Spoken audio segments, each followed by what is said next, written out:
कि ये हुआ, लेकिन मेरा ये मानना है, मीडिया के लोग भी यहां हैं, 2009 में हमारे कॉलेज का अंतिम समय था, देहरादून में एक रणवीर इनकाउंटर हुआ था। उस इनकाउंटर में एक नौजवान जो अपने गांव से चलकर देहरादून गया था, वहां के एक दरोगा जी से किसी बात पे उसकी बहस हो गई। उन दरोगा जी का नाम जीडी भट्ट था। दरोगा जी को यह बात बर्दाश्त नहीं हुई कि एक नौजवान ने उनसे किस तरह से सवाल किया, तो उन्होंने उसको पकड़ा, अपने साथियों को लिया और जंगल में ले जाकर उसके सीने में खूब सारी गोलियां दाग दी। कि मैं नहीं कह रहा हूं, ये उस घटना की सीबीआई जांच हुई है, 17 पुलिसकर्मियों पे कार्रवाई हुई, आजीवन सजा हुई है। यहां जितने लोग खड़े अपने फोन का इंटरनेट खोल के गूगल पे चेक कर लो, रणवीर इनकाउंटर, जितने मीडिया के लोग खड़े हैं, जितने पढ़े लिखे जिम्मेदार लोग खड़े हैं, कोई पता कर लो, आपको पता लग जाएगा कि रणवीर के परिवार के साथ क्या हुआ। लेकिन उस समय विपक्ष जिंदा था, उस समय विपक्ष बोलता था, उस समय की सरकारें भी सुनती थी। लेकिन आज गूंगी बहरी सरकारें बैठी हुई है और विपक्ष मुंह पे ताला लगा के बैठा।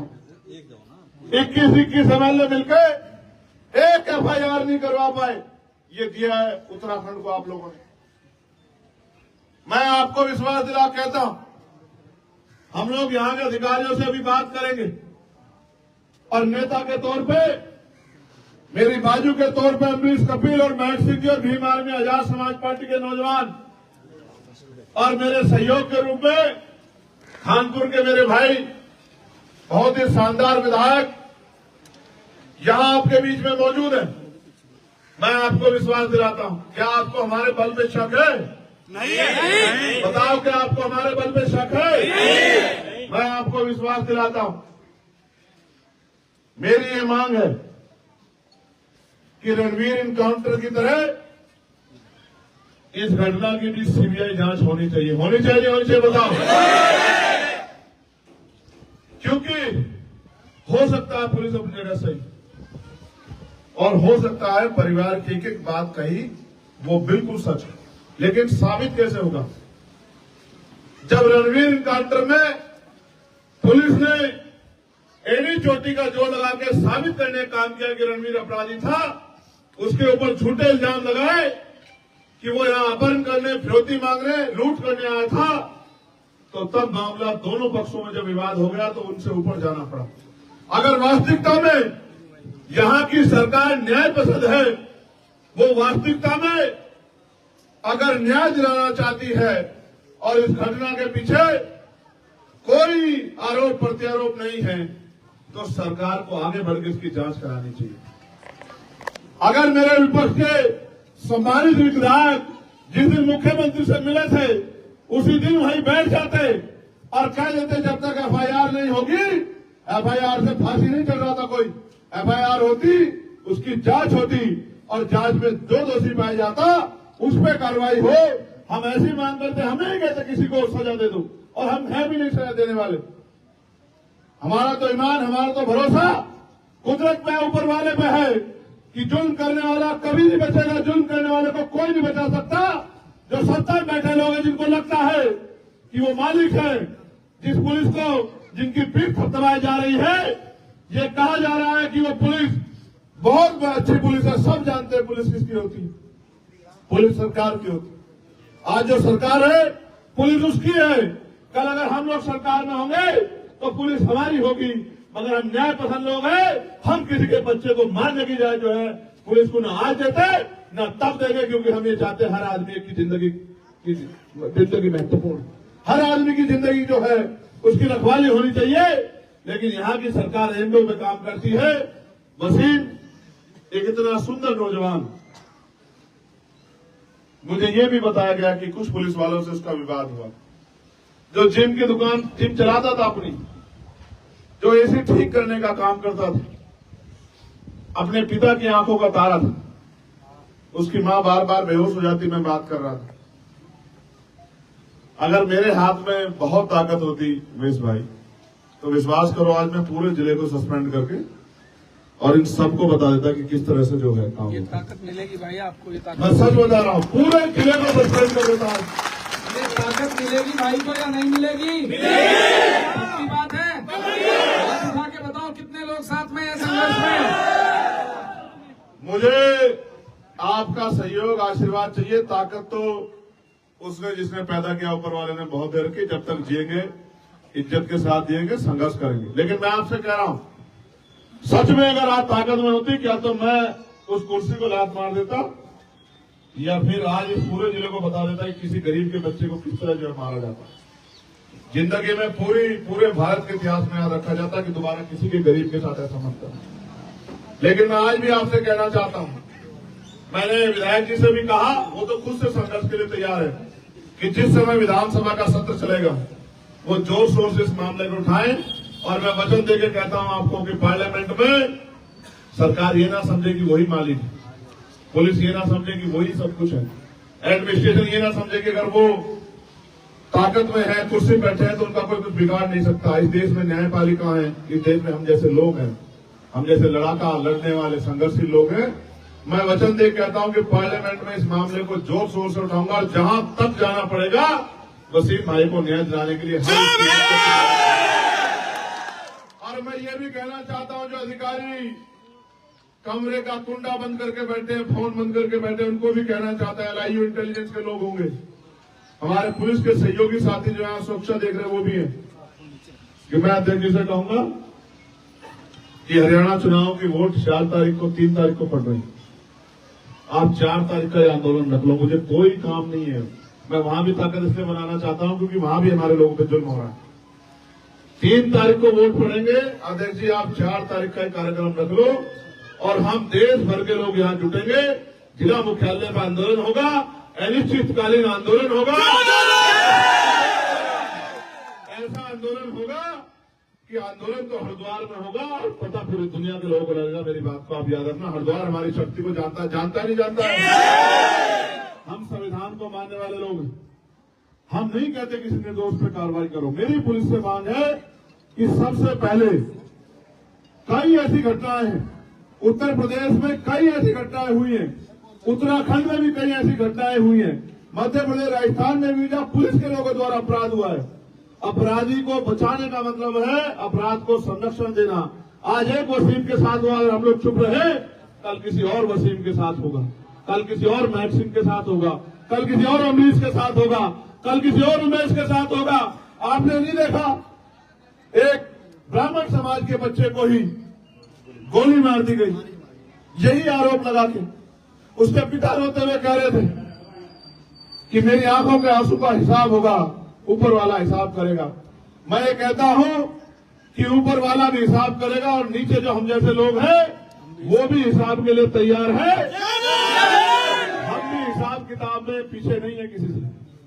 मैं आपको विश्वास दिलाता हूं, माननीय अध्यक्ष जी कहूंगा सारे काम छोड़ दो, अभी से गांव जाना शुरू करो और 4 तारीख को हम लोग, उमेश भाई आप भी समय निकाल के रखना, आप और हम सब लोग मिलके बताओ चलोगे नहीं चलोगे? बताओ, एक ये ऊपर जो लोग बैठे बताओ चलोगे नहीं चलोगे? ये तुमसे एक और बात कहना चाहता हूं, आज नहीं कहना चाहता था, इन निकम्मे नेताओं के भरोसे मत रहो। ये इनको तुम्हारी मौत पे भी, तुम्हारी लाशों में भी इनके आंख से आंसू नहीं टपकते, मेरी बात को याद रखना। इनका कोई भरोसा नहीं है। एक बार खड़े होकर देखो मेरे साथ, अगर किसी ने किसी गरीब तरह आंख उठा ली तो मेरा गिरवान आगे पकड़ लेना, मेरी बात को याद रखना। मेरा नाम चंद्रशेखर आजाद है। मौत एक दिन आएगी, मेरी बात को याद रखना। जब तक जिएंगे ईमान के साथ जिएंगे, इज्जत के साथ जिएंगे, हक हकूक के साथ जिएंगे, मेरी बात को आप याद रखना। यहां खड़े होकर कह रहा हूं, अपने जिले में, अपने घर में 4 तारीख को आना मेरे साथ।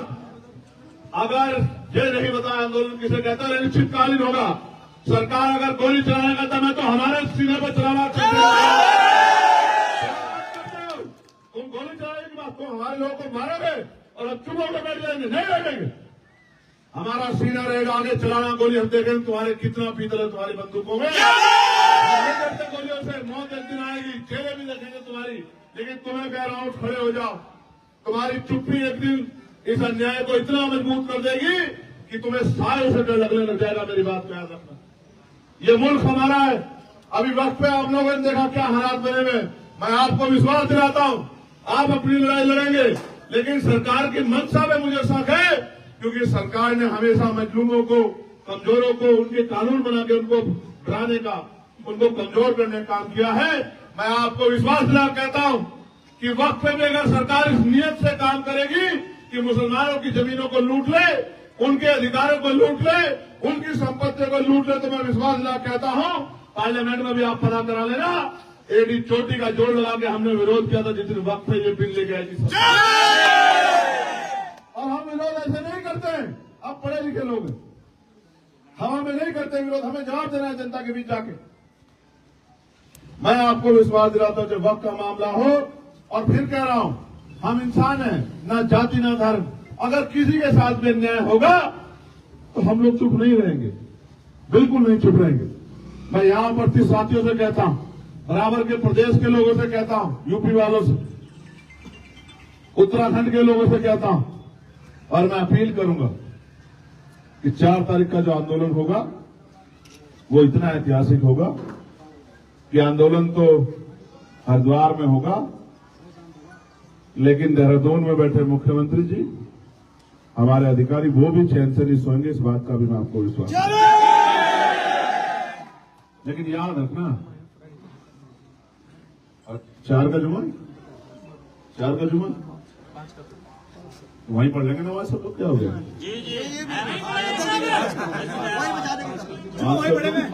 पाँच तारीख तय कर लो, बताओ बेटे जी, 3 कर दूं?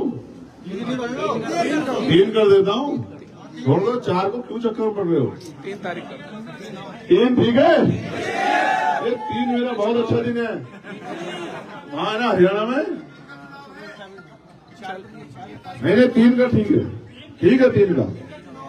3 का नहीं है चुनाव, 5 को वोट छोड़ेंगे, 3 का प्रचार का आखिरी दिन है। तो प्रचार करके आओगे ना? हाँ ये भी है, 5 का सर छोड़ दूंगा मैं प्रचार। नहीं 5 तारीख, पक्का? 5 तारीख, अच्छा 5 तारीख, चलो सर, डन होगी। क्यों 5 तारीख 5 कर दो? चलो अच्छा, दिन तय कर, अभी तारीख दोबारा सुन लो।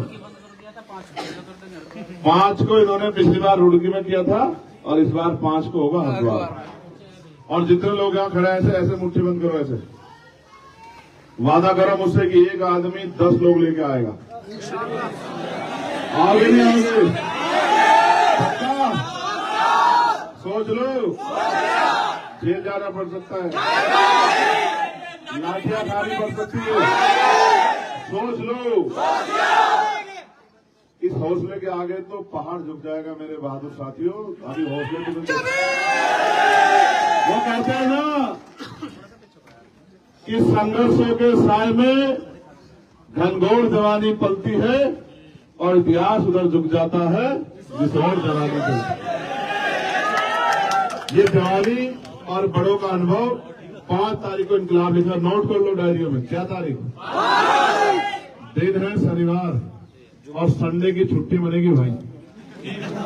रोटी का भी व्यवस्था करके चलना। आंदोलन एक दिन का नहीं होगा, आंदोलन तब तो होगा जब तक हमारी मांगे पूरी नहीं होगी। फिर कह रहा हूं, दोबारा सुनो, अनिश्चितकालीन। मैं नहीं जाऊंगा छोड़ के, नहीं जाऊंगा। मेरी लाश तो वहां से जाएगी, मैं वहां से जेल तो जाऊंगा, लेकिन आंदोलन छोड़ के नहीं जाऊंगा। आप लोगों को वचन देख कह रहा हूं। लेकिन आप भी तय करके आना, आप भी तय करके आना कि आप चैन से नहीं बैठोगे, आप भी रोटी की व्यवस्था करके आना। ऐसा ना हो कि भूखे रखते हो सब लोगों को, ऐसा तो नहीं करोगे। तो बाकी झूठी एफआईआर भी हुई है। मांग सिर्फ यही नहीं है, मांग ये भी है कि वो झूठी एफआईआर भी खत्म की जाए। होनी चाहिए, होनी चाहिए। वो जो मैं जानता हूँ डराने के लिए की जाती है, पुलिस सोचती है डर जाएंगे, डर जाएंगे। कब तक डरते रहेंगे बताओ? कब तक डरते रहेंगे? डर रहे हैं तो भी मर रहे हैं। उत्तराखंड में तो अजीब सा माहौल बना दिया है। कोई कहता है खाली करो, खाली करो, भगाओ, नीचे भगाओ, ऊपर भगाओ।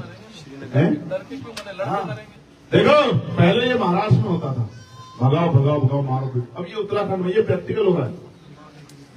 भगाओ, यहां से भगाओ, उत्तरकाशी से भगाओ, यहाँ से भगाओ, चमोली से भगाओ, है भगाओ भगाओ भगाओ भगाओ। कहाँ भागेंगे भाई? अपना मुल्क छोड़ के कहाँ जाएंगे?